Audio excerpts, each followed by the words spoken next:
اعوذ باللہ من الشیطان الرجیم بسم اللہ الرحمن الرحیم رب اشرح لی صدری ویسر لی امری واحلل عقدۃ من لسانی یفقہوا قولی۔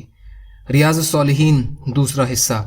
اللہ تعالیٰ نے فرمایا، بے شک اللہ تعالیٰ تمہیں حکم دیتا ہے کہ تم امانتیں ان کے اہل کو ادا کر دو۔ سورہ نساء آیت نمبر 58۔ اللہ تعالیٰ فرماتے ہیں، تو اگر تمہارا کوئی کسی پر بھروسہ کرے تو چاہیے کہ جس کے پاس امانت رکھوائی گئی ہے وہ امانت واپس کر دے۔ سورہ بقرہ آیت نمبر 283۔ فائدہ: امانتوں سے مراد حقوق ہیں، اللہ کے حق ہوں یا بندوں کے حق۔ مطلب یہ کہ تمام حقوق ادا کرو، اللہ کے بھی اور بندوں کے بھی۔ کسی کا حق مت مارو۔ اگر کسی کا حق رکھو گے تو یہ امانت ادا کرنے کے خلاف ہے۔ دوسری آیت کا مطلب یہ ہے کہ گروی رکھے بنا اور کسی کو گواہ بنائے بنا اگر ایک شخص نے دوسرے پر اعتبار کیا ہے تو صاحب امانت کو اس کی امانت واپس کر دی جائے۔ اسی سے امام صاحب نے اس طرف اشارہ فرمایا ہے کہ صاحب حق کو اس کا حق لوٹانے میں بلا وجہ ٹال مٹول کرنا بھی حرام ہے، کیونکہ یہ رویہ بھی امانت کی ادائیگی کے حکم کے خلاف ہے۔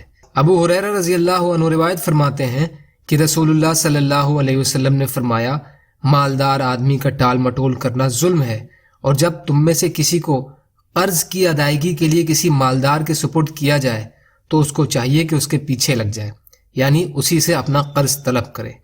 بخاری اور مسلم۔ فائدہ: ٹال مٹول کا مطلب یہ ہے کہ قرض خواہ کی رقم ادا کرنے کی طاقت موجود ہونے کے باوجود نہ دینا اور بلا وجہ ٹال مٹول سے کام لینا یہ بڑے گناہ ہیں۔ اگر جھگڑا ختم کرنے کے لیے یا کسی اور وجہ سے قرض خواہ کو کسی مالدار آدمی کے سپرد کر دیا جائے کہ وہ اس سے اپنی رقم وصول کر لے تو قرض خواہ کو یہ فیصلہ قبول کر لینا چاہیے۔ اس میں اچھے معاملے کی ترغیب ہے۔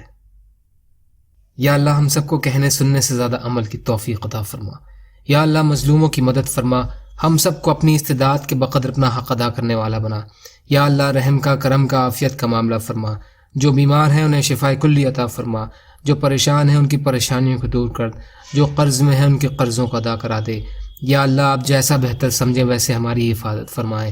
اللہم انا نجعلک فی نحورہم ونعوذ بک من شرورہم برحمتک یا ارحم الراحمین۔